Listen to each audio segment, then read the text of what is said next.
네, 안녕하세요. 18년 경력의 실전 투자 슈퍼개미 윤 대표입니다. 자, 여러분들 오늘 시장 마찬가지로 좀 좋지는 않았습니다. 자, 여러분들이 정말 12월 정말 고생 많으셨다라는 거 말씀을 드릴게요. 자, 내일은 시장이 오늘 이제 폐장일이라고 부릅니다. 그렇기 때문에 내일은 한국 시장이 열리지 않습니다. 자, 그동안 너무 고생 많으셨다 이렇게 말씀드릴게요. 11월에는 좀 좋은 모습도 있었지만 12월 한 달 내내 빠지는 장 속에서 여러분들이 정말 주식하기 싫으셨던 분들도 있을 것이고, 정말 주식이 이렇게 고난의 연속이구나, 그런 것들을 좀 인지하신 분들도 있을 겁니다. 그만큼 우리 시장 힘들어요. 여러분들 생각보다 시장이 정말 힘듭니다. 이 시장이 여러분들께 항상 좋은 모습을 보여주는 것 같지만 이 실상을 알고 나면 주식하기 싫어집니다. 그만큼 내가 뭔가 주가가 움직임 속에서 매수를 하고 나면 많은 시간 동안 물려 있어요. 내가 사면 왜 물리나 그러신 분들이 있을 텐데 원래 그런 겁니다. 주식이 그래요. 정말 막 이러다가 오르는 건 상승은 한순간이거든요. 하지만 이 구간에서 여러분들이 항상 털리고 그 다음에 주가는 올라가서 사면 또 내려오고 항상 이럴 겁니다. 그렇기 때문에 정말 주식은 엉덩이 무겁게 기업 가치에 투자하는 방향으로 지속적으로 가야 됩니다. 자, 제가 텔레그램 진행하고 있죠. 여러분들 제 텔레그램 들어오시는 방법 간단합니다. 여기로 문자 보내주시면 돼요. 글자가 작진 않죠. 자, 오늘도 이렇게 제가 시황을 텔레그램에서 적어드렸고, 시황 이후에, 자, 오늘은 약간 어제 그런 소식이 좀 있었어요.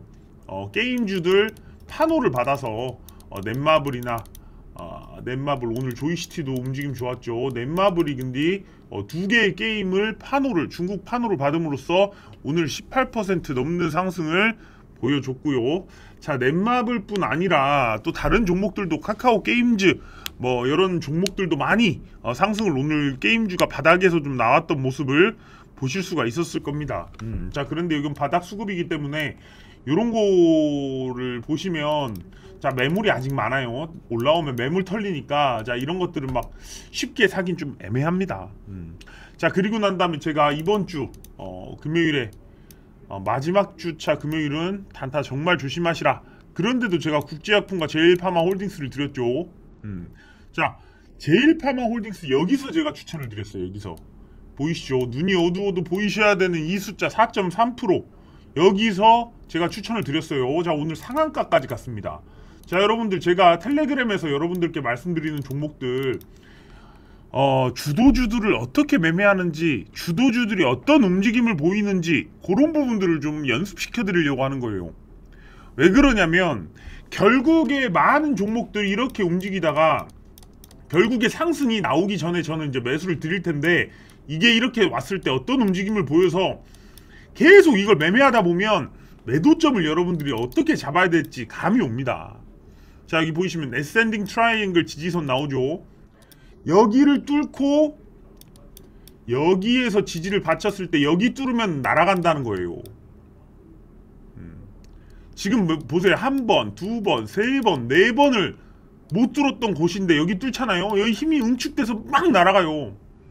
하지만 이게 뚫고 나면 다시 여기까지 내려올 수 있어요. 그것을 아셔야 됩니다. 그러다 보니까 제가 오늘 무료 추천주를 드렸지만 여러분들 이거 보세요. 급락이 막판에 상한가에서 급락 나왔어요. 자, 그런데 여기 일봉을 보시면, 자, 보세요. 에센딩 트라이앵글을 여기서 제가 드렸단 말이에요. 여기를 뚫을 때 힘이 나와서 탁 오지만 결국에 어디까지 와요? 여기까지 오잖아요. 그러니까 여기를 뚫었을 땐 뭐다? 다시 여기까지 올 수 있는 것을 고려해야 되는 거예요. 그래서 이 위로 가면 여기서 내가 잘 사면 좋죠. 하지만 이 위로 가면 여러분들도 똑같이 차익 실현을 해줘야 된다. 요런 것을 머릿속에 갖고 있어야 됩니다. 그렇지 않고는 계속 움직이는 시장 속에 급등은 잠깐 나오고 급락은 며칠 동안 줍니다. 자, 여기 보시면 60분 봉 한번 볼게요. 자, 급등은 60분 봉으로 한 번, 그리고 여기 두 번, 세 번, 그리고 나머지 보세요. 횡보, 급락, 급락, 급락, 또 한 번 또 급락. 별로 안 나와요. 자, 이 과정 속에서 여러분들이 수익을 내는 거 사실 확률상 10%도 안 돼요.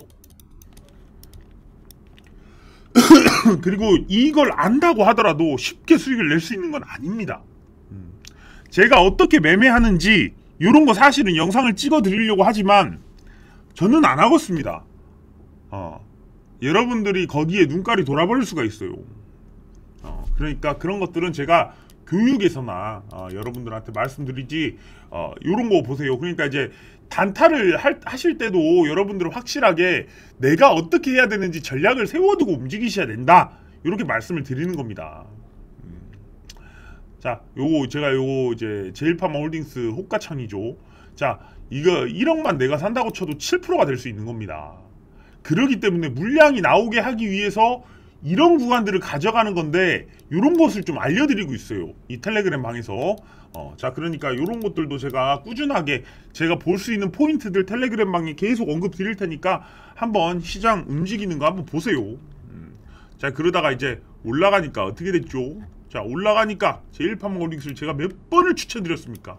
12월 13일, 23일, 28일, 29일 오늘까지 계속 추천을 드려갖고 지금까지 끌고 온 겁니다.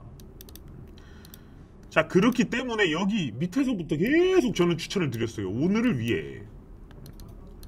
자, 이 시장 지금 제가 여러분들께 오늘은 마지막 날, 1년 중에 마지막 날이기 때문에 요거를 좀 설명드리고 싶어요. 자, 테슬라가 지금 다 주봉입니다. 테슬라가 무너졌어요. 지금 한 달 내내 지금 주봉 보세요. 한 달 동안 이게 빠진 거예요. 200달러에서 거의 100달러까지 왔어요. 더 빠질 수도 있습니다. 더 빠질 수도 있어요. 왜? GM하고 포드가 전기차를 생산하게 되면 과연 테슬라가 그들을 이기고 이 시장에서 지금까지의 이 파이팅을 보여줄 수 있을까? 라는 부분에 의구심이 있는 거예요. 그러기 때문에 글로벌 헤지펀드나 정말 돈이 많은 자산운용사들에서 테슬라를 팔아치우고 있습니다. 자, 그러면서 버블이 꺼지고 바닥이 잡히는 거예요. 자, 결국은 보시면 이거 엘리어트 3차 파동 여기서 그대로 나와요. 보세요. 1차 파동 조정 주고요. 2차 파동 조정 주고요. 3차 파동 나왔어요.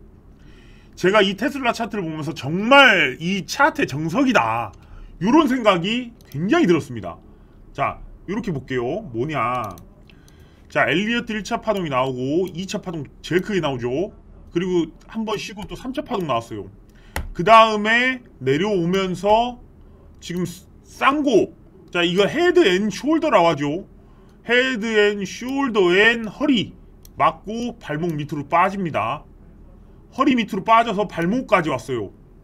그러면 이렇게 된 종목들이 보통 엘리어트 파동에 따르면 어떻게 되냐. 왜 이게 저는 개별 종목이다 엘리어트 파동을 쓰는 건 아니라고 해요. 하지만 지수를 이끌고 가는 종목은 엘리어트 파동이 또 들어가요. 삼성전자, 테슬라, 애플 이런 것들은 엘리어트 파동이 또 들어맞습니다. 왜? 지수를 견인하는 종목들이니까. 자, 그렇기 때문에 만약 이놈이 빠진다면, 자, 이거를 100으로 놨을 때 이거를 지금 보시면 여기 25달러라고 칠게요. 25달러에서 400달러까지 갔어요. 425 이렇게 둘게요. 그럼 이 구간이 400이에요. 빠지면 어디까지 빠지겠어요? 엘리어트 파동 이론에 따르면 60%가 빠져요. 240달러를, 자 보세요. 240 빼버리면 160 남죠. 25 더하면 185. 자, 185까지는 빠진다는 거예요. 근데 그거보다 더 빠졌다? 이건 패대기예요, 사실은. 정상적인 범위를 벗어난 패대기가 나오면, 아, 이제 이 글로벌 자금들은 테슬라를 지수를 견인하는 종목으로 보지 않는구나라고 판단하는 구간이 왔습니다. 지금 테슬라 쓸어모은다고요? 반등은 있을 수 있겠죠. 하지만 지금만큼의 대시세가 나올 수는 쉽지 않을 겁니다. 자, 테슬라가 이 하락을 잡았을 때는, 자, 그렇다면 60%라고 제가 400에서 60% 240이죠. 만약에 이게 그보다 더 크게 빠지면 40% 160선 160선까지 떨어질 수가 있는 거예요. 여기 그러니까 어떻게 해야 되냐면 400 구간에서 60%가 빠지는 거예요. 그런데 그거보다 더 떨어졌다. 40%까지. 자, 그렇다면 굉장히 많이 떨어지는 거예요, 이게. 하지만 이 구간 70선에서 120선 요 사이까지 오면 사실은 거의 버블은 끝난 겁니다. 버블은 거의 끝났다고 보시면 돼요. 테슬라 쪽에서는 여기까지 왔으니까. 자, 그러면 그 다음에 우리가 봐야 될 건 뭐냐? 애플이에요. 애플이 과연 어디까지 빠질 것이냐? 자, 1차 상승, 2차 상승, 3차 상승까지 나왔어요. 헤드 앤 숄더 나왔어요. 지수를 견인하기 때문에 이렇게 나와요. 자, 중요한 구간까지 지금 올해 중요한 구간까지 떨어졌어요. 하지만 애플이 만약 더 정말 미국 증시가 무너진다면 여기까지도 빠질 수 있어요. 자, 그런데 과연 애플을 그만큼 팔아제낄 이유가 있을까요? 애플이 테슬라만큼 안 떨어진 이유는 애플은 실적이 그래도 견조하게 나오고 있기 때문이에요. 자, 애플이 이렇게 나오고 있고 테슬라는 무너졌어요. 그러면 나스닥 차트를 볼게요. 자, 나스닥 차트를 보면 1차 파동, 2차 파동, 3차 파동까지 나왔어요. 헤드 앤 숄더가 굉장히 크죠. 자, 이렇게까지 떨어졌어요. 자, 나스닥이 빠진다면 여기까지 빠질 수 있어요. 조금 더 남았지만 거의 다 거품은 빠졌다고 저는 생각을 합니다. 그럼 여기서 이제 자리를 잡고 방향을 돌려내야 되는 거예요. 시간이 걸리겠죠. 기술주의 거품은 거의 다 빠졌습니다. 제가 볼 때. 조금 더 빠져봐야 여기에요. 만 아래로 내려오고 다시 바로 반등시킬 겁니다. 그러면 시장이 내년에 급속도로 좋아질 수가 있어요. 하지만 기술주가 이렇게 파동을 이뤄가면서 올라간 만큼의 강한 상승이 나오긴 힘들죠. 왜? 올라갔던 게 계속 올라가야 지수는 올라가는 거예요. 자, 그럼 여기서 무너졌다면 올라갔던 거가 아니라 새로운 종목들의 수급이 들어올 거예요. 자, 보세요. 돈이란 것은 어떤 성향이 있냐? 저가 있는 걸 매수하는 성향이 있어요. 또한 고가 있는 걸 매도하는 성향이 있어요. 기술주는 고가니까 매도를 했지만 다우지수를 좀 살펴보면, 자, 다우지수 보세요. 자, 정말 좋아요. 조정 다시 이렇게 됐어요. 자, 나스닥으로 흘러갔던 자금이 다우지수로 빨려 들어오고 있는 겁니다. 자, 달러로 흘러갔던 자금이 금으로 들어오고 있는 겁니다. 자, 돈이라는 것은 성향이 항상 저점에 있는 걸 사려는 성향이 있어요. 저점에 있다면 확실한 수익이 보장되기 때문에 더 많이 사요. 여러분들도 항상 저점 매수라는 것을, 전 고점을 뚫는 것도 중요하지만 저점 매수에서 수익을 낼 수 있는 투자자가 되셔야 됩니다. 지금 미국 증시는 기술주에서 전통적인 산업 방향의 이런 기업들로 돈이 들어오고 있어요. 지금까지 달러로 돈이 많이 들어갔다면 달러에선 돈이 빠지는 것이고, 지금까지 한국 증시가 내려왔다면 다시 증시에 돈이 들어오겠죠. 그런 게 이 시장의 메커니즘이에요. 자, 그런 상황에서 우리 증시 한번 볼게요. 우리 증시. 과연 우리 증시의 주봉을 한번 보시면 우리 증시, 자, 저는 그렇게 생각을 해요. 저는 이때도 어떻게 보면 저는 바닥이 나왔다고 생각을 했어요. 지금 여기를 뚫고 올라간 자리까지 나왔기 때문에, 야, 이 정도면 그래도 우리 시장 좋지 않을까. 하지만 또 빠졌어요. 1차 바닥은 나왔으나 올랐다가 또 2차 바닥이 드러납니다. 그리고 다시 올랐으나 3차 바닥이 드러나요. 지금 3바닥을 찍었습니다. 개별 종목들요, 3바닥이 문제가 아니라 4바닥까지 찍었어요. 어떻게 여기서 더 빠져? 더 빠지면 패닉입니다. 하지만 여기서 더 빠지는 거요, 걱정 안 해도 돼요. 이게 더 빠지면 더 빠질수록 올라가는 힘은 더 강해져요. 왜? 여기를 지금 시장 참여자들이 저점이라고 생각하고 있기 때문에. 여러분들은 아닐 수 있어요. 하지만 메이저들은 이곳에서 지금 담고 있어요. 그런 상황에서 그들이 여기가 저점이라고 생각한다면 단기간에 선물 포지션이나 옵션 포지션으로 헤지 펀드들이 공격은 할 수 있어요. 쭉 꼬리를 빼는 방식으로. 하지만 공격이 들어오면 다시 수비를 해야 돼요. 공매도가 들어가면 또 그걸 사서 갚아야 되잖아요. 그러면 바로 다시 여기까지 빠르게 반등할 겁니다. 그러니까 지금부터는 여러분들이 걱정할 필요가 없는 구간까지 또 왔다. 그런 상황에서 올해를 마무리 지었다. 올해는 최악의 해로 기록될 거예요. 지금 오늘까지도 어제 미국 증시, 오늘 한국 증시, 오늘까지도 다 빠졌기 때문에 올해 한 해를 놓고 보면 최악의 해가 될 겁니다. 왜? 자, 여기 보세요. 여기 1월쯤 될 거예요. 자, 1월부터 여기 1월부터 12월까지 1년 내내 빠졌습니다. 1년 내내 좋았으나 1년 내내 좋았죠. 1년 내내 안 좋았어요. 거의 2년간 좋았네요. 2년간. 자, 하지만 여기까지 빠졌기 때문에 여러분들 사실 걱정할 필요가 저는 없다고 봅니다. 조금 더 빠져도 걱정하지 마세요. 가만두면 다 회복됩니다. 내년 올해 1년 이렇게 빠졌는데 내년 또 빠진다? 경기 침체로 빠진다? 경기 침체로 빠진다고 했던 거는 예나 지금이나 늘 똑같습니다. 예전에 뭐 지금 이거 보시면 코스피 지수 볼게요. 이 예전에 증시가 안 좋을 거라고 생각했던, 자 2008년 뭐 있었어요? 서브프라임 모기지 있었죠. 폭락 나왔어요. 경기 침체 앞으로 서브프라임 이후에 회복되려면 굉장히 오래 걸릴 것이다. 다 회복했습니다. 2018년도 뭐 있었어요? 미국 무역전쟁 있었어요. 자, 앞으로 정말 5년간은 최악의 해가 될 것이다. 이 증시 여기 고점이고 바닥 뚫고 내려가면 어디까지 내려갈지 모른다. 그런 리포트들이 나오면서 무너지다가 또 올라왔어요. 경기 침체 늘 있었습니다. 늘 경기 침체가 있다고 늘 나왔어요. 하지만 경기 침체가 있었을 땐 뭐가 일어나냐? 항상 양적 완화가 있었습니다.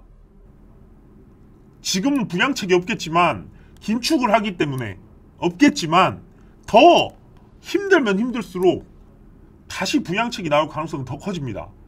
사람들은 다 인지하고 있어요. 부양책 나온다, 금리 인하 나온다, 증시가 또 어떻게 반전될지 모릅니다. 이 구간 1년을 견디신 분들은 내년 1년 반드시 먹어야 됩니다. 흔들리지 마세요. 거의 다 왔습니다. 내년에는 이런 1년 내내 하락한 이 장 속에서도 수익의 기회가 있었듯이 내년에는 어마무시한 수익의 기회가 있을 겁니다. 시장이 여기서 이렇게만 놀아줘도 폭등하는 종목이 무지막지하게 생겨납니다. 그걸 잘 기억하세요. 여기서만 놀아줘도 시장에서 폭등하는 종목 제가 다 잡아드릴 거예요. 걱정하지 마시고, 자, 올해 여러분들 너무 고생 많으셨습니다. 정말 어떤 투자자도 견디기 힘들었을 해예요. 투자를 잘한다고 해가지고 이 시장 견디기 나는 괜찮았는데 말 같지 않은 소리 하지 마세요. 제대로 된 투자를 했다면 힘든 게 맞는 거예요. 안 힘들다고요? 저기 그 산에 가서 살아야죠. 오히려 힘든 걸 인정하는 게 빠릅니다. 자, 월봉 보세요. 1월, 지금 6월, 9월, 12월, 지금 1월부터 6월, 9월, 12월, 지금 이 월 내내 빠졌어요. 내내. 그러니까 아주 미쳐버리겠죠. 하지만 이렇게 빠짐 속에서 지지, 또 지지. 여긴 바닥입니다. 바닥에서 흔들리지 맙시다. 그래야 여기서 놀다 올라가는 걸 먹을 수 있어요. 자, 내년이 되면 금리 인하가 나올 것이라는 전망들이 속속들이 나오고 있어요. 그렇기 때문에 자, 너무 힘들었지만 힘든 만큼 내년엔 더욱더 보상받으실 수 있는 해가 될 것이고, 저는 내년에도 여러분들을 위해서 이렇게 영상 지속적으로 찍어 드리겠습니다. 자, 한 해 너무 고생 많으셨다는 말씀 드리면서 영상 마무리 짓겠습니다. 끝까지